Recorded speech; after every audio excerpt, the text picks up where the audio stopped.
പറഞ്ഞു. ആ കഥയാണ് ഞാനിവിടെ പറയാൻ പോകുന്നത്. വിശുദ്ധ മത്തായി എഴുതിയ സുവിശേഷം 25-ാം അധ്യായം 1 മുതൽ 13 വരെയുള്ള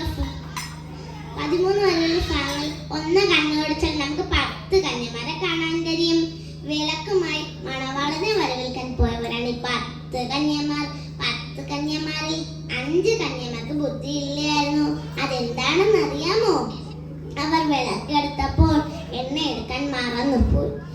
ബാക്കി 5 പേര് ബുദ്ധിമതികളായിരുന്നു. അവർ വിളക്കിനോടൊപ്പോൾ എണ്ണയും എടുത്തു. മണവാളന്റെ വരവിനെ കാത്തിരുന്നു.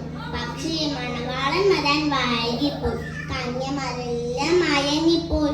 അർദ്ധരാത്രിയായി പെട്ടെന്നൊരു ശബ്ദം, ഇതാ മണവാളൻ വരുന്നു, എല്ലാരും പുറത്തു പോയി മണവാളനെ വരവേൽക്കൂ എന്ന് പറഞ്ഞു.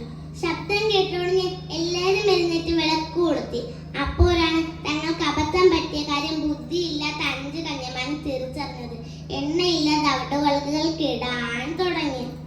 അവർ ചെന്ന് ബുദ്ധിയുള്ള കന്യന്മാരോട് ചോദിച്ചു, ഞങ്ങളുടെ വിളക്ക് കെട്ടും പോകുന്നത് കൊണ്ട് നിങ്ങളുടെ എണ്ണയിൽ കുറെ ഞങ്ങൾക്ക് തരുവിൻ എന്ന് അപേക്ഷിച്ചു.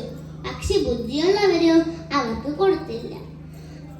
അവർ പറഞ്ഞു, ഞങ്ങൾക്കും നിങ്ങൾക്കും പോരാതെ വരും. നിങ്ങൾ വേഗം ചെന്ന് വിൽക്കുന്നവരുടെ അടുക്കൽ നിന്ന് എണ്ണ വാങ്ങിയിട്ട് വരുവിൻ എന്ന് പറഞ്ഞു.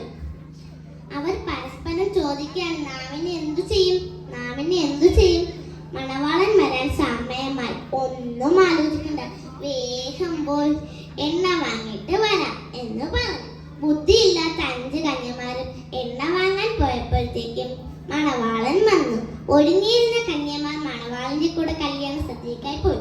ഉടനെ വാതിലും അടച്ചു. എണ്ണ വാങ്ങിയിട്ട് വന്ന കന്യമാർ വാതിൽ തുറക്കുവാൻ കേണപേക്ഷിച്ചു. പക്ഷേ മണവാളൻ പറഞ്ഞു, ഞാൻ നിങ്ങളെ അറിയുന്നില്ല.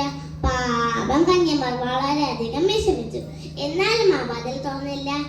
കൂട്ടുകാരി, ഈ കഥയിലെ മണവാളൻ ആരാന്ന് മനസ്സിലായി? അതെ, യേശു തന്നെ. കന്യമാരോ നമ്മൾ ഓരോരുത്തരും.